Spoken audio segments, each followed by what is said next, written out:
Ассаламу алейкум урматтуу YouTube каналынын көрөрмандары, кымбаттуу достор, агай эжекелер, кыздар, жеңелер, агалар. Бүгүн биз Фаберлик компаниясынын кардары колдонуучусу, мүчөсү, менин жубайым Чодонова Минавар Рахман экөөбүз сиздер менен Фаберлик компаниясы жөнүндө видео маалыматтарды бөлүшүүнү туура көрдүк. Анда эмесе биздин Фаберлик компания боюнча биринчи маалыматыбыз Фаберлик компаниясынын тарыхы деген тема болсун.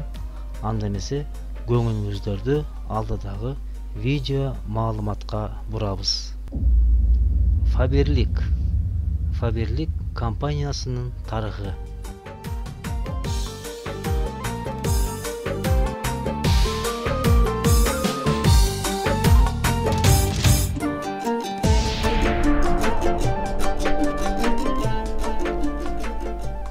1997 жылы Русская линия деген түздөн-түз соода сатып кылуучу косметикалык компания түзүлгөн.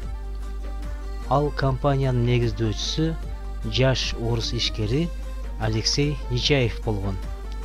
Ал орус окумуштууларынын перфтоуглероддордун эмульсиясынын гениалдуу иштелмесине көңүл бурган.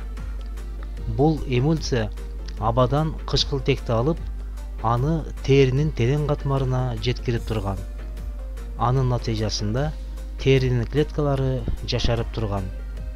Алексей косметикадагы кычкылтектин уникалдуу комплексинин патентин сатып алат. Бир жылдан соң Россияда биринчи жолу кычкылтектүү косметиканын багыты пайда болгон. 2001 жылы Русская линия компаниясы Фаберлик деп атын өзгөрттү. Себеби компаниянын негизги максаты эл аралык деңгээлге чыгуу болду. Компания баа жана сапаттын идеалдуу карым-катнашын түздү. Түздөн-түз сатууда акча тапкысы келгендердин баштоочусу болуу үчүн эффективдүү бизнес план түзүү үчүн алдына чоң максаттарды койду. Компаниянын жарнамалык дебюту 2001 жылы болуп көрбөгөндөй өстү. 5 жыл аралыгында Россиянын жана чет өлкөлөрдүн 5 миллиондон ашык аял заты Фаберликтин сапатына жана консультанттардын профессионалдуу кеңештери үчүн компаниянын кардары болушту. 2005 жылы Фаберлик эл аралык компанияга айланат. 15 мамлекетте өз өкүлчүлүгүн ачат. WWD Beauty Report International версиясы боюнча дүйнөлүк ири парфюмерия косметикалык компаниялардын топ 100-дүгүндө рейтинг боюнча 87 орунду ээлейт. 2006 жылы Фаберликтин алгачкы жолку өлкөдө жашыл массивдерди калыбына келтирүү боюнча Жашыл шаар социалдык экологиялык долбоору башталган.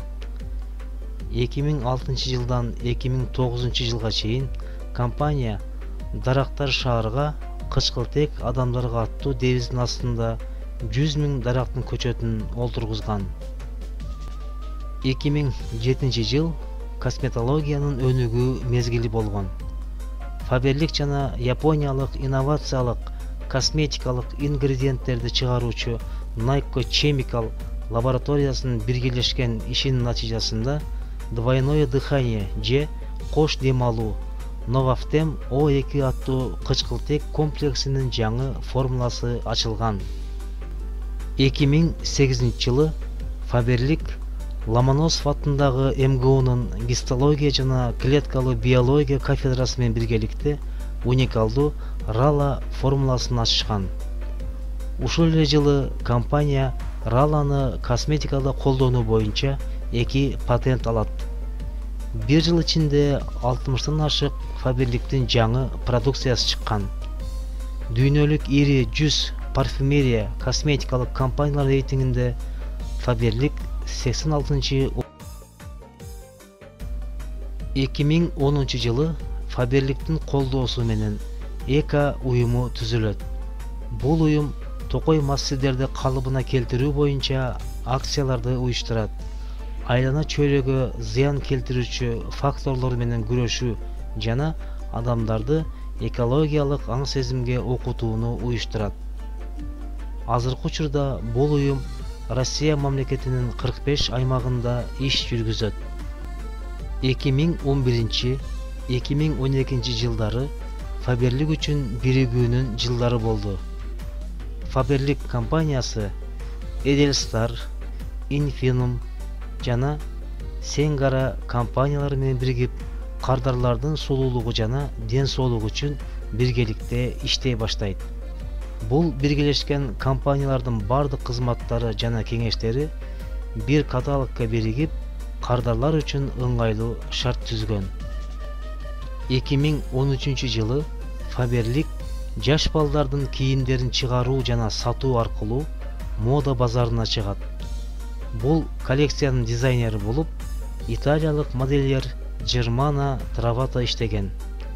Мода тармагында да Faberlic өзүнүн иштөө принцибин өзгөртпөстөн, мурдагыдай эле товарларга арзан баа саясатын колдонуп, жогорку сапатка, инновациялык технологияга жана өзүнүн жеке иштелмелерине басым жасаган. Faberlic'тин биринчи балдар кийимдердин коллекциясы тарыхы бар кийимдер деген ат менен белгилүү болгон. Себеби коллекциянын модельдеринде, түстөрүндө, тегиштеринде Россиянын мыкты адамдары жана Россия тарыхы жөнүндө маалыматтар камтылган. 2015 жылы Faberlic лабораториясынын революциялык иштелмеси болгон Airstream кычкылтектүү косметиканын жаңы мууну жарыкка чыгат. Бул комплекстин негизине турмерон жана куркумин кирген. Бул кошулмалар косметиканын составындагы мурунку ингредиенттердин пайдасын жоготкон эмес.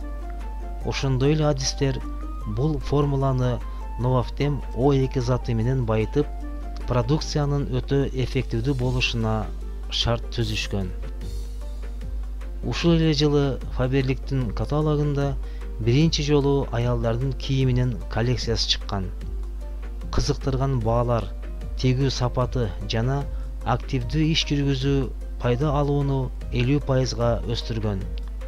Маркетинг тарыхында биринчи жолу уникалдуу окуя болгон.